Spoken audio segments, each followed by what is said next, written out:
নিয়োগ প্রক্রিয়ায় যেভাবে জালিয়াতি এবং দুর্নীতি হয়েছে, প্রাতিষ্ঠানিক দুর্নীতি হয়েছে, এই প্যানেল রাখা যায় না। তারা বারবার বলেছে যে প্যানেল রাখা যায় না। এটা যে পরিমাণ দুর্নীতি হচ্ছে এটাকে বাতিল করতেই হয়। আজকে বুঝতে পারছে তারা। আজকে দেখবেন যে সমস্ত আন্দোলন সংগ্রাম হচ্ছে কলকাতার বুকে এবং জেলায় জেলায়, সেখানে আর বিকাশবাবু বা সিপিএম এর কথা বলছে না। তারা বরঞ্চ তারা বিকাশবাবু বা সিপিএমরা তাদের পাশে আছে এবং তাদের যে সঠিক পরামর্শ মেনে সরকার চললে তাদের এই অবস্থা হতো না। তারা আজকে পরিষ্কার বুঝতে পারছে। এই সরকার চোরেদের সরকার।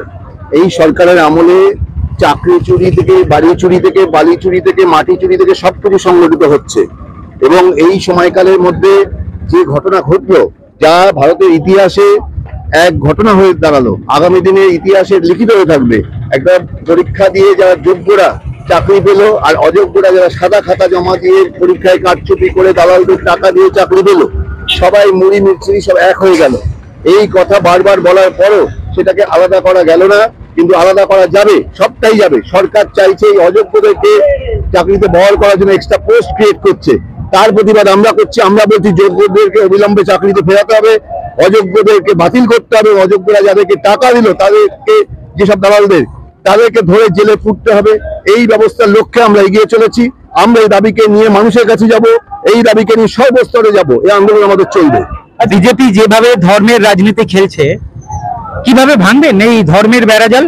ধর্মের বেড়াজাল ভাঙতে হলে মানুষকে আমাদের আরো বেশি বোঝাতে হবে যে ধর্ম নয়, মানুষের কাজ, তার জীবন, রুজি রোজগার, এটাই মানুষকে প্রধান। ধর্ম একটা আলাদা বিষয়। ধর্মকে নিয়ে এসে বিভাজনের রাজনীতি করছে না, এখানে এখানেই আমার প্রশ্ন, আপনারা কি সত্যি বোঝাতে পারছেন মানুষকে? হ্যাঁ, আমার মনে হয়েছে যে বোঝানো যাচ্ছে, কিন্তু আরো চেষ্টা চালাতে হবে। যোগ্য শিক্ষকদের ধর্ণা মঞ্চে অভিজিৎ গাঙ্গুলি গিয়েছিলেন, ওনাকে গো ব্যাক স্লোগান শুনতে হয়েছে। ওনারাও তো প্রতিবাদ করছে। আপনাদের প্রতিবাদ আর বিজেপির প্রতিবাদের মধ্যে তফাৎ কি দেখছেন?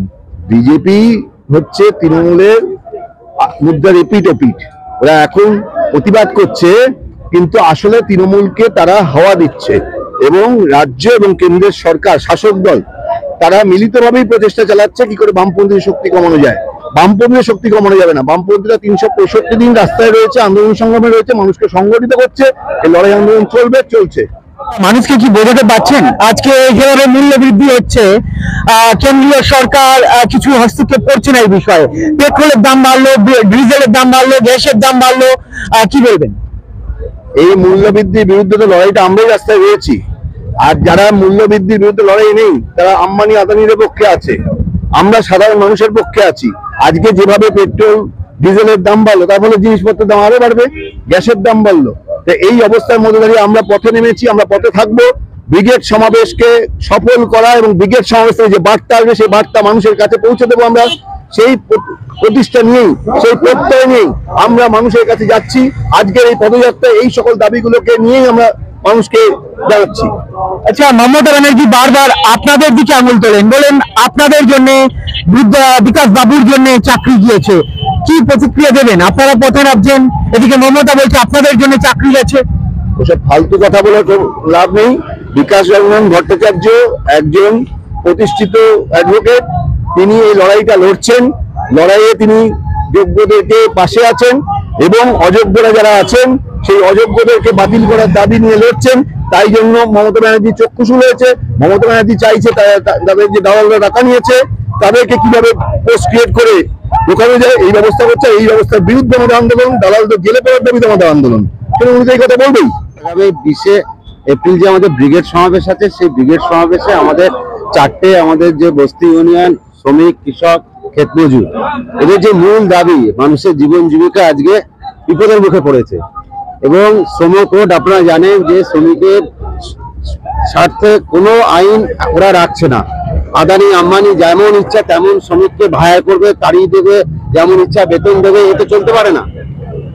এর প্রতিবাদে এর সঙ্গে আমাদের সঙ্গে এই মুহূর্তে যুক্ত হয়েছে যে 26,000 চাকরি, যে চাকরি সরকার একটা রাষ্ট্রের নেতৃত্বে যেভাবে দুর্নীতি হয়েছে, হ্যাঁ, সেই দুর্নীতির বিরুদ্ধে আমরা সেই সমাবেশে আওয়াজ তুলবো যে যারা যোগ্য তাদের পুনর্বহাল করতে হবে সসম্মানে, এবং যারা অযোগ্য তাদের চাকরি থেকে নিষ্কাশন করতে হবে। এবং যারা রানী রাসমণির পাদদেশে বসে রয়েছে, যারা প্রায় 2 বছর 2.5 বছর হয়ে গেল, তাদের যোগ্যতার সঙ্গে পরীক্ষা নিয়ে তাদের নিয়োগ করতে হবে, এই দাবি এবং সাধারণ মানুষের দাবি, নিত্য প্রয়োজনীয় জিনিসপত্র বৃদ্ধি, এই সমস্ত দাবি নিয়ে আমরা ব্রিগেড সমাবেশ করব, সাধারণ মানুষের কাছে যাব।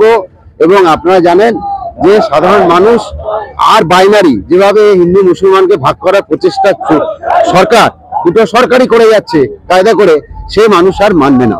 মানুষ তার রুটি রুজি পেটে আঘাত করেছে, এর বিরুদ্ধে আওয়াজ তুলবেই। আচ্ছা, একটা কথা শোনা যাচ্ছে যারা চাকরি হারিয়েছেন, এদিকে মুখ্যমন্ত্রী বলছেন বা তৃণমূল বলছেন এই চাকরিটা বিকাশ বাবুর জন্য গিয়েছে, বামেদের জন্য গিয়েছে, বামেদের হাত রয়েছে, কি বলবেন? এটা একটা হাস্যকর, একটা শিশুসুলভ কথাবার্তা।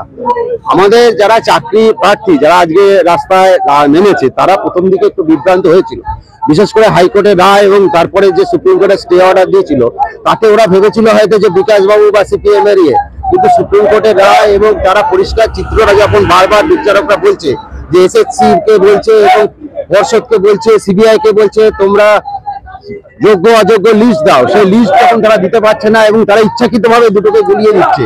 কারণ সরকার, এই তৃণমূল পরিচালিত সরকার প্রায় 7-8 শিক্ষক অশিক্ষক গ্রুপ ডি তাদের কাছ থেকে 12 লাখ 14 লাখ 18 লাখ করে টাকা নিয়ে তাদের নিয়োগ করেছে এবং তাদের নিয়োগ করার ফলে তারা যদি এই চাকরিতে বহাল না রাখতে পারে, এই সমস্ত নেতারা পাড়ায় টিকতে পারবে না, তাদের উপর চরম আঘাত আসবে এবং সরকার ছারকার হয়ে যাবে ওদের রোষে। সেই কারণে যেন তেন প্রকারে ওদের রক্ষা করতে হবে।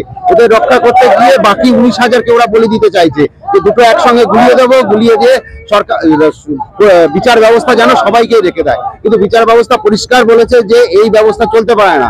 রাষ্ট্রের প্রথম থেকে পরিস্থিতিটা কেন এরকম হলো?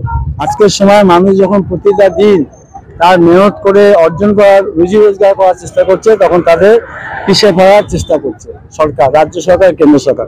তার থেকে মানুষকে মুক্তি পেতেই হবে, তার জন্য আন্দোলন, তার জন্য সংগ্রাম। এবং 20 এপ্রিল যে ব্রিগেড সমাবেশ, আজকে সিআইটি, ক্ষেত মজুর, বস্তি উন্নয়ন সমিতি, আমাদের কৃষক সভা, তাদের যে আহ্বান, সেই আহ্বানকে আমাদের সম্মান জানিয়ে আমাদের লড়াইতে সামিল থাকতে হবে। এটাই আমাদের প্রধান লক্ষ্য, আমাদের কি বলতে হয়, আমাদের প্রতিজ্ঞা বলা যায়। আজকে যে এই যে মিছিল হচ্ছে, এই মিছিল শুধু এখানে হচ্ছে না, আজকে মিছিল 4টে অঞ্চল থেকে হবে। 4টে অঞ্চল থেকে আজকে এই পদযাত্রা হচ্ছে, যা রাধাঘাটে গিয়ে মিলিত হবে এবং 4টের সময় ওখানে সমাবেশ হবে। কাজে আজকের সভা, এই যে আজকের পদযাত্রা, আমরা চাই যে এটা সফল হবে এবং সমস্ত মানুষ আমাদের সাথে আছে, লড়াই আন্দোলনের সমস্ত মানুষ আমাদের লড়াইয়ের সাথে আছে। এটা হচ্ছে আমাদের মূল লক্ষ্য এবং ব্রিগেডকে সফল করাটাই মূল লক্ষ্য আমাদের। এইটা মানুষ বিভ্রান্তির মধ্যে আছে, যখন আমরা বোঝানোর চেষ্টা করছি, বামপন্থীরা বোঝাচ্ছে, তখন দেখা গেছে যে মানুষ বোঝার চেষ্টা করছে, যার জন্য তো মানুষ সামিল হচ্ছে কি করে আন্দোলন সংগ্রামে। বামেদের এই মিছিল মিটিং অংশ নিচ্ছে কেন, আমরা বোঝার চেষ্টা করছি। কিন্তু একটা শ্রেণী যেটা তৈরি হচ্ছে, আরএসএস বলুন, বিজেপি বলুন, ওদের যে ঘরানা, সেই ঘরানাকে আবার নতুন আঙ্গিকে, নতুন ভাবনায়, কৌশলে চাপিয়ে দেওয়ার চেষ্টা করছে মানুষের কাছে।